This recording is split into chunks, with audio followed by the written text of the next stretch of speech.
ಚಿಕ್ಕಮಗಳೂರು ಜಿಲ್ಲಾಸ್ಪತ್ರೆಗೆ ಸಿಟಿ ರವಿ ದಿಢೀರ್ ಭೇಟಿ ಕೊಟ್ಟಿದ್ದಾರೆ. ಸಾರ್ವಜನಿಕರಿಂದ ದೂರು ಬಂದ ಹಿನ್ನೆಲೆ ಭೇಟಿ ಕೊಟ್ಟು ಪರಿಶೀಲನೆ ಮಾಡಿದ್ದಾರೆ. ಇಡೀ ಆಸ್ಪತ್ರೆಯನ್ನ ಸುತ್ತಿ ಹಾಕಿದ್ದಾರೆ ಪರಿಷತ್ ಸದಸ್ಯ ಸಿಟಿ ರವಿ. ದೃಶ್ಯದಲ್ಲಿ ಗಮನಿಸ್ತಾ ಇದ್ದೀರಿ. ನೀರು ಚೆಕ್ ಮಾಡೋದಕ್ಕೆ ವಾಶ್ರೂಮ್ಗೆ ಹೋದ್ರು, ಪರಿಶೀಲನೆ ಮಾಡಿದ್ದಾರೆ. ನೀರಿನ ಸಮಸ್ಯೆ, ಆಸ್ಪತ್ರೆ ನೀಟಾಗಿಲ್ಲ, ಡಯಾಲಿಸಿಸ್ ಕೇಂದ್ರ ಕೂಡ ಇಲ್ಲ ಅಂತ ಅವರೆಲ್ಲ ಹೇಳಿದರು.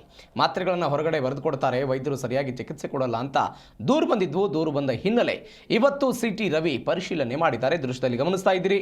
ಅಲ್ಲಿ ಅಡ್ಮಿಟ್ ಆಗಿರುವಂಥ ಈ ರೋಗಿಗಳನ್ನು ಕೂಡ ಮಾತನಾಡಿಸಿ ಅಲ್ಲಿಯ ಸಮಸ್ಯೆಗಳು, ಅಲ್ಲಿ ಏನು ಸ್ಥಿತಿಗತಿ ಇದೆ, ಎಲ್ಲದರ ಬಗ್ಗೆಯೂ ಕೂಡ ಚಿಕ್ಕಮಗಳೂರು ಜಿಲ್ಲಾ ಆಸ್ಪತ್ರೆಯಲ್ಲಿ ಪರಿಷತ್ ಸದಸ್ಯ ಸಿಟಿ ರವಿ ಮಾಹಿತಿ ಪಡೆದುಕೊಂಡರು.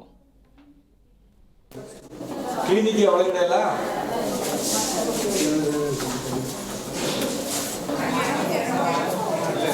ಮೆಡಿಸಿನ್ ಇಲ್ಲೇ ಕೊಡ್ತಾ ಇದ್ದಾರೆ ಅಥವಾ ಹೊರಗಡೆ ಬರ್ಕೊಡ್ತಾ ಇದ್ದಾರೆ? ಇಲ್ಲಿಂದ ಇಲ್ಲಿ ಕೊಡ್ತಾ ಬಾಕಿ ಹೊರಗಡೆ ಬರ್ಕೊಡ್ತಾ ಇದ್ದಾರೆ.